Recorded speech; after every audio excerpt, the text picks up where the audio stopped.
નમસ્તે વિદ્યાર્થી મિત્રો, ઓનલાઈન એજ્યુકેશનમાં આપ સર્વનું હાર્દિક સ્વાગત છે. આજે આપણે પૃથુચરિતમ આ જ ગદ્યનો છેલ્લો જે વિભાગ આપણે ભણવા જઈ રહ્યા છીએ. હવે જોઈએ, આમાં જે વાત કરી છે કે પૃથુએ આ ગાયરૂપી જે પૃથ્વીને દોહી, એટલે કે એમાં ખેતી કામ કરી અને પુષ્કળ અનાજ પ્રાપ્ત કર્યું, અને આ અનાજ પ્રાપ્ત કરીને પ્રજાનું પાલન પોષણ કર્યું, રક્ષણ કર્યું અને એનું મનોરંજન કર્યું. આવું આપણે જે આગળ ભણી ચૂક્યા છીએ. હવે આગળ વધીએ. આ છેલ્લા જે બે પેરેગ્રાફની અંદર કઈ વાત કરી છે, તમારી પાઠ્યપુસ્તક તમારી સામે હોવી જોઈએ, જોજો ખાસ. એવમ પ્રકારકમ પૃથુચરિતમ પુરાણેષુ વર્ણિતમ અસ્તિ. એવમ પ્રકારકમ એટલે આવા પ્રકારનું, એવમ એટલે આવા અથવા આ, પ્રકારકમ એટલે પ્રકારનું, આ પ્રકારનું અથવા આવા પ્રકારનું, પૃથુચરિતમ એટલે પૃથુચરિત, પુરાણેષુ પુરાણોમાં, વર્ણિતમ અસ્તિ વર્ણવેલું છે. આવા પ્રકારનું પૃથુચરિત પુરાણોમાં વર્ણવેલું છે. આવું ગુજરાતી થાય. એવમ પ્રકારકમ એટલે આવા પ્રકારનું, પૃથુચરિતમ એટલે પૃથુચરિત, પુરાણેષુ એટલે પુરાણોમાં, વર્ણિતમ અસ્તિ એટલે વર્ણવેલું છે. આવા પ્રકારનું પૃથુચરિત પુરાણોમાં વર્ણવેલું છે. આ પહેલું વાક્ય. ત્યાર પછી કહ્યું, વસ્તુત ઇદમ એકમ રૂપક અસ્તિ. વસ્તુત એટલે હકીકતમાં, આપણે કહીએ ને કોઈને ખરેખર, એટલે વસ્તુત હકીકતમાં તો, ઇદમ એકમ, ઇદમ એટલે આ, એકમ એટલે એક, હકીકતમાં તો આ એક રૂપકમ અસ્તિ, રૂપક છે. રૂપકનો અર્થ થાય નાટક. હકીકતમાં તો આ એક નાટક છે. વસ્તુત હકીકતમાં તો ઇદમ એકમ, આ એક રૂપકમ અસ્તિ, રૂપક છે. હકીકતમાં તો આ એક રૂપક છે. તદ અનુસાર, તે અનુસાર, તદાનુસાર શબ્દ છે. તે અનુસાર રાજા ગોપાલ, રાજા એટલે રાજા, ગોપાલ એટલે ગોવાળ છે. આ પૃથ્વીનો જે કોઈ રાજા છે એ ગોવાળ છે. જે વાત કરી કે પૃથુ એ ગોવાળ બન્યો અને પૃથ્વી છે એ ગાય બને છે. એટલે હકીકતમાં તો આ એક રૂપક છે. આગળ કહ્યું, તદ અનુસાર, તે અનુસાર રાજા ગોપાલ, રાજા ગોવાળ છે. ભૂતલ ગો, ભૂતલ એટલે પૃથ્વી, ગો એટલે ગાય છે, પૃથ્વી ગાય છે. દોહન કૃષિ કર્મ, દોહવાની ક્રિયા, કૃષિ કર્મ એટલે ખેતી કામ છે. ફરીથી યાદ રાખજો, તે અનુસાર રાજા ગોવાળ છે, પૃથ્વી ગાય છે, દોહવાની ક્રિયા ખેતી કામ છે, કૃષિ કર્મ એટલે ખેતી કામ છે. ચ દુગ્ધમ અન્નમસ્તિ, ચ એટલે અને, દુગ્ધમ એટલે દૂધ, અન્નમ એટલે અનાજ, અસ્તિ એટલે છે, અને દૂધ અનાજ છે. અનાજ જે પ્રાપ્ત થયું એ દૂધ છે. જેમ પૃથુ નામના રાજાએ ગાયને દોહી અને એમાંથી પુષ્કળ અનાજ પ્રાપ્ત થયું, તો અહીંયા એ જ કહેવા માંગે છે કે રાજા છે એ ગોવાળ છે, પૃથ્વી એ ગાય છે, દોહવાની ક્રિયા કરવી એ ખેતીકામ છે, અને એમાંથી જે અનાજ પ્રાપ્ત થાય ને એ દૂધ છે. એટલે અહીંયા કહ્યું, તે અનુસાર રાજા ગોવાળ છે, પૃથ્વી ગાય છે, દોહવાની ક્રિયા ખેતીકામ છે, અને દુગ્ધમ અન્નમસ્તિ અનાજ દૂધ છે. અર્થાત એટલે કે પૃથુરૂપ ગોપાલ, પૃથુરૂપી ગોવાળે, અર્થાતનો અર્થ થાય એટલે પૃથુરૂપી ગોપાલ એટલે ગોવાળે, ભૂતલ રૂપા ગામ, પૃથ્વીરૂપી અથવા ભૂમિરૂપી, પૃથ્વીરૂપી ગામ એટલે ગાયને, કૃષિ કર્મણા ખેતી કામ કરીને, દોહી, એટલે કે પૃથુરૂપી ગોવાળે પૃથ્વીરૂપી ગાયને ખેતી કામ કરીને દોહી. આવો આનો અર્થ થાય. અર્થાતનો અર્થ થાય એટલે પૃથુરૂપ એટલે પૃથુરૂપી, ગોપાલ એટલે ગોવાળે, ભૂતલ રૂપમ એટલે પૃથ્વીરૂપી, ગામ એટલે ગાયને, કૃષિ કર્મણા ખેતી કરીને અથવા ખેતી કામ કરીને, દુદોહ એટલે દોહી, અસ્મિન દોહન કર્મણી, અસ્મિન એટલે આ, દોહન કર્મણી દોહન ક્રિયાથી અથવા દોહવાના કામથી એને દોહન કર્મણી કહેવામાં આવે. અસ્મિન એટલે આ, દોહવાની ક્રિયાથી, અન્નરૂપમ અનાજ રૂપી, દુગ્ધમ એટલે દૂધ, પ્રાપ્તવાન પ્રાપ્ત થયું, અને આ દોહવાની ક્રિયાથી અનાજ રૂપી દૂધ પ્રાપ્ત થયું. ચ શબ્દ આપેલો છે અક્ષર. અને અસ્મિન એટલે આ, દોહન કર્મણી દોહવાની ક્રિયાથી, અન્નરૂપમ અનાજ રૂપી, દુગ્ધમ એટલે દૂધ, પ્રાપ્તવાન પ્રાપ્ત થયું. હવે આખો જે ફકરો જોઈએ વિદ્યાર્થી મિત્રો, એવમ પ્રકારકમ આવા પ્રકારનું પૃથુચરિત પુરાણોમાં વર્ણવેલું છે. આ પહેલા વાક્યનો અર્થ થાય. હકીકતમાં તો આ એક રૂપક છે. વાક્ય નંબર બીજું છે. તે અનુસાર રાજા ગોવાળ છે, પૃથ્વી ગાય છે, દોહવાની ક્રિયા ખેતીકામ છે, અને દૂધ અનાજ છે. એટલે કે પૃથુરૂપી ગોવાળે પૃથ્વીરૂપી ગાયને ખેતીકામ કરીને દોહી, આ દોહવાની ક્રિયાથી અનાજ, અને આ દોહવાની ક્રિયાથી અનાજ રૂપી દૂધ પ્રાપ્ત થયું. એટલો અર્થ થાય. ત્યાર પછી આગળ જોઈએ વિદ્યાર્થી મિત્રો, અસ્ય રૂપકસ્ય અયમ સંદેશ, આ રૂપકનો આ સંદેશ છે. અસ્ય એટલે આ, રૂપકસ્ય એટલે રૂપકનો, અયમ સંદેશ આ સંદેશ છે. આ રૂપકનો આ સંદેશ છે. યથા ગોપાલ સ્વકિયામ ગામ પ્રેમણામ પરિપાલયતી. યથા એટલે જેમ, ગોપાલ એટલે ગોવાળ. આ રૂપકનો આ સંદેશ છે. યથા એટલે જેમ, ગોપાલ એટલે ગોવાળ, સ્વકિયામ એટલે પોતાની, ગામ એટલે ગાયનું, પ્રેમણા પ્રેમથી, પરિપાલયતી પાલન પોષણ કરે છે.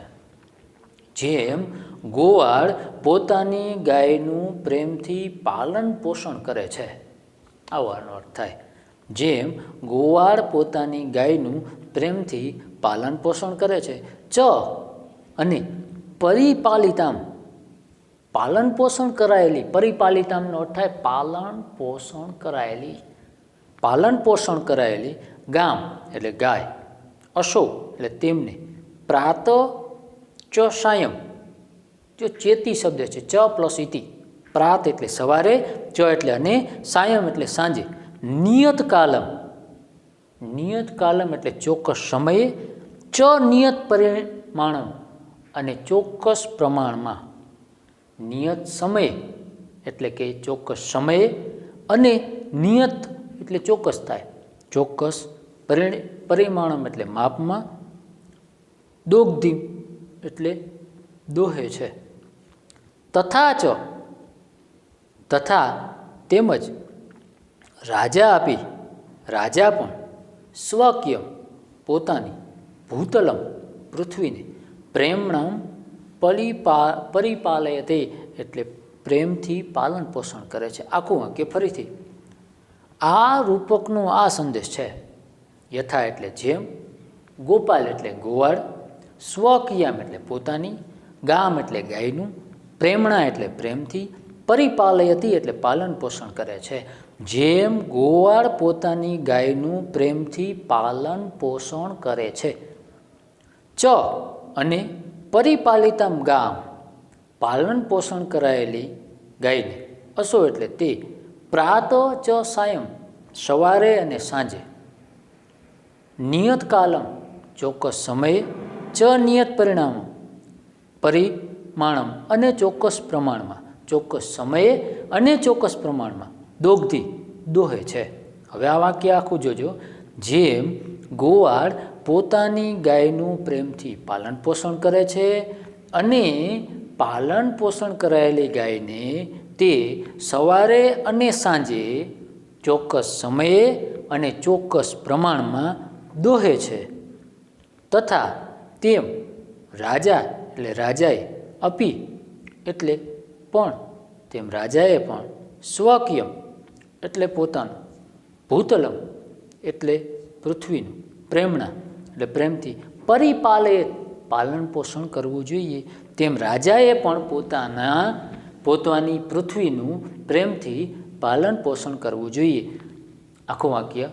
આ રૂપકનો આ સંદેશ છે.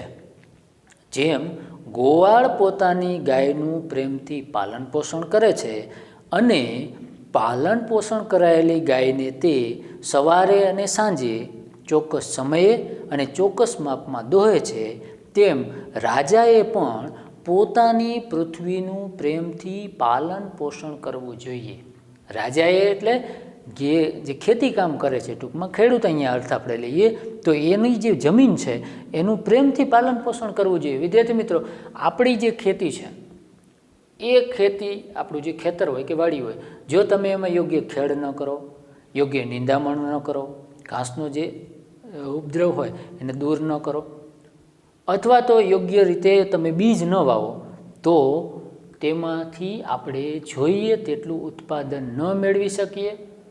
એના માટે પાણી, ખેડ, ખાતર અને માવજત તેમજ બિયારણ, આ બધું જ ખૂબ જ ગુણવત્તાવાળું, ખૂબ જ સારી રીતે જોઈએ, તો જ એમાંથી વધુ ઉત્પાદન આપણે મેળવી શકીએ. એટલે અહીંયા કહ્યું છે કે તેવી રીતે રાજાએ પણ પોતાની ભૂમિનું અથવા તો પૃથ્વીનું પ્રેમથી પાલન પોષણ કરવું જોઈએ.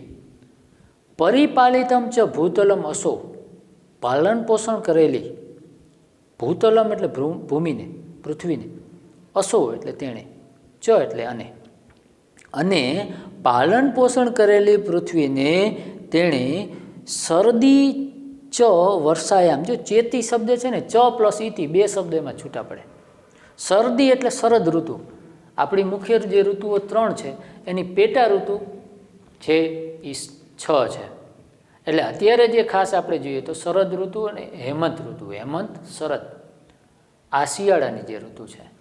એટલે ખાસ જોઈએ તો દિવાળીનો જે સમય છે એ સમય, નવરાત્રિ પછીની જે પૂનમ આવે આ તે કંઈ, એ દિવાળીનો સમય એટલે શરદ ઋતુ ખાસ આવતી હોય. એટલે વિદ્યાર્થી મિત્રો જોઈએ તો આ ચોમાસાની જે અંતિમ ઋતુ છે એ શરદ ઋતુનો અડધો ભાગ આવે છે, અડધો ભાગ શિયાળામાં જે આવી જતો હોય આવું પણ બને છે. એટલે હવે ખાસ જોઈએ કે 6 પેટા ઋતુ છે, એમાં વર્ષા ઋતુ અને શરદ ઋતુનો જે અડધો ભાગ તે ચોમાસા માટે હોય છે. ત્યાર પછી હેમંત અને શિશિર આ 2 ઋતુ છે એ ઋતુ શિયાળા માટે હોય છે, અને વસંત તેમજ ગ્રીષ્મ આ 2 ઋતુ છે એ ઉનાળા માટે હોય છે.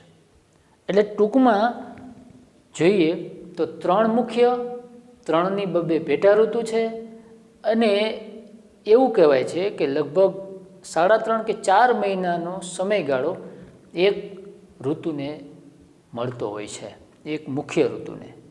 એટલે એક પેટા ઋતુને 1.5 કે 1.5-2 મહિનાનો સમયગાળો મળતો હોય છે. એટલે અત્યારે આપણે ખાસ જોઈએ શિશિર, હેમંત ઋતુ આ શિયાળાની અંદર જોવા મળે છે. હવે દિવાળીનો જે સમય છે તે સમય શરદ ઋતુ હોય, દિવાળી પછી ખાસ કરીને જે ઠંડીનું પ્રમાણ શરૂ થાય ત્યારે.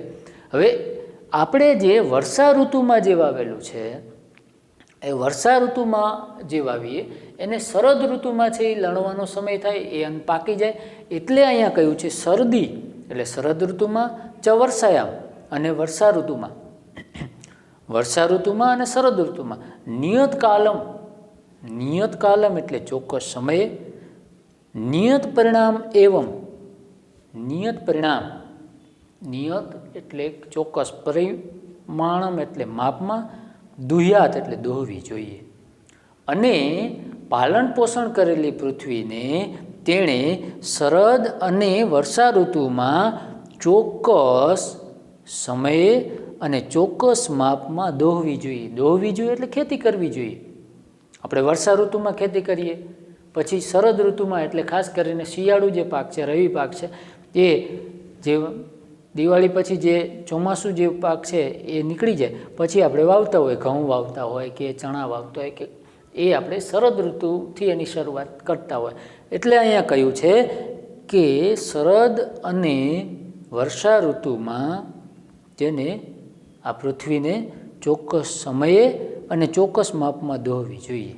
આખું વાક્ય ફરીથી જોઈએ કે પરિપાલિતમ ચ ભૂતલમ, પાલન પોષણ કરેલી, ભૂતલમ એટલે પૃથ્વીને, અને પાલન પોષણ કરેલી પૃથ્વીને, અસો એટલે તેણે, શરદી એટલે શરદ ઋતુમાં, ચ વર્ષાયામ અને વર્ષા ઋતુમાં, નિયત કાલમ ચોક્કસ સમયે, નિયત પરિણામ એવ અને ચોક્કસ માપમાં દુહ્યાત દોહવી જોઈએ.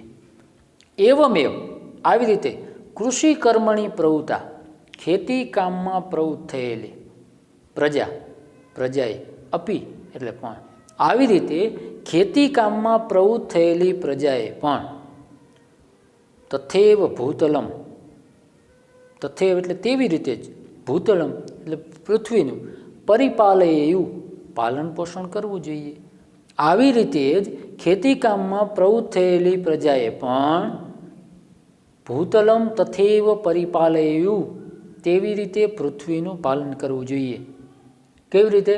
તો કે ચોક્કસ સમયે અને ચોક્કસ માપમાં.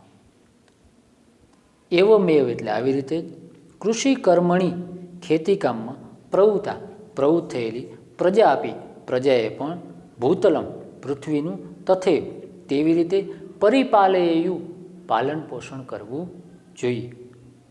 પરિપાલિતમ ચ ભૂતલમ અને પાલન પોષણ કરેલી ભૂતલમ એટલે પૃથ્વીને, નિયત કાલમ ચોક્કસ સમયે, ચ નિયત પરિમાણમ અને નિયત માપમાં, દોહવી જોઈએ.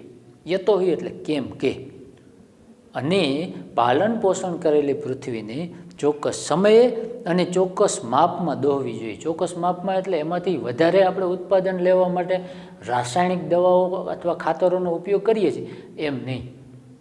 તો અહીંયા કહ્યું છે, આખો પેરેગ્રાફ જોઈએ.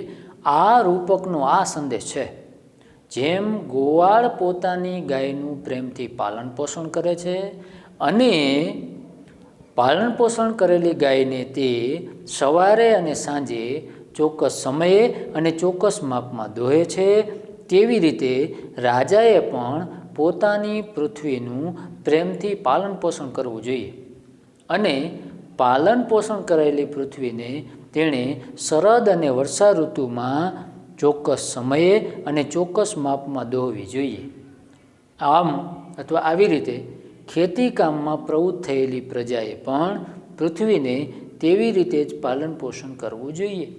ફરીથી આવી રીતે ખેતી કામમાં પ્રવૃત્ત થયેલી પ્રજાએ પણ પૃથ્વીનું તેવી રીતે અથવા તેવી રીતે પૃથ્વીનું, ગમે તે લખી શકો, પૃથ્વીનું તેવી રીતે પાલન પોષણ કરવું જોઈએ. પાલન પોષણ કરેલી પૃથ્વીને ચોક્કસ સમયે અને ચોક્કસ માપમાં દોહવી જોઈએ. ફરીથી, અને પાલન પોષણ કરેલી પૃથ્વીને ચોક્કસ સમયે અને ચોક્કસ માપમાં દોહવી જોઈએ. યતહિ કેમ કે, યતહિ એટલે કેમ કે, આવો એનો અર્થ થાય છે. હવે વિદ્યાર્થી મિત્રો, જે આપણી સમક્ષ જે શ્લોક આપેલો છે એ શ્લોક આપણે જોઈએ.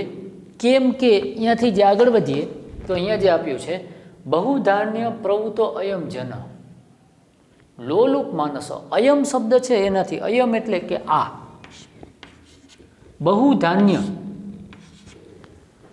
ઘણું બધું ધાન્ય મેળવવા માટે, પ્રવૃત્ત એટલે પ્રવૃત્ત થયેલા, આ ઘણું બધું ધાન્ય પ્રવૃત્ત મેળવવા માટે પ્રવૃત્ત થયેલા જન લોલુપ માનસ, લોભી મનવાળા, લોલુપ માનસ લોભી મનવાળા જન મનુષ્ય અથવા માણસે, આ ઘણું બધું ધાન્ય મેળવવા માટે પ્રવૃત્ત થયેલા લોલુપ માનસ લોભી મનવાળા જન એટલે માણસે, લોભી મનવાળો માણસ, ચેત એટલે જો,